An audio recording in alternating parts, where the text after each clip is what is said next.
Let's talk about attention-seeking behaviors and what you can do about it. For years, we've been calling it attention seeking. And I often wonder if it is really attention, or are these just attempts of kids trying to form a relationship, trying to connect with you, trying to do something to get people to notice them. I think when we call it attention seeking, it kind of makes it harder for us to lean into it. When I look at it as an attempt to get a relationship, then I can change my mindset. And a lot of how we approach those attention-seeking behaviors is changing how we perceive it.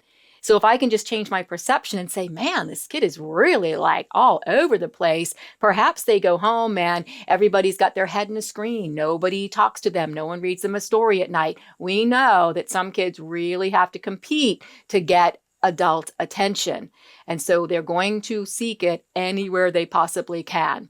So one of the things that you can do is figure out, how do I give this kid unconditional attention? Meaning I don't earn it, I don't lose it.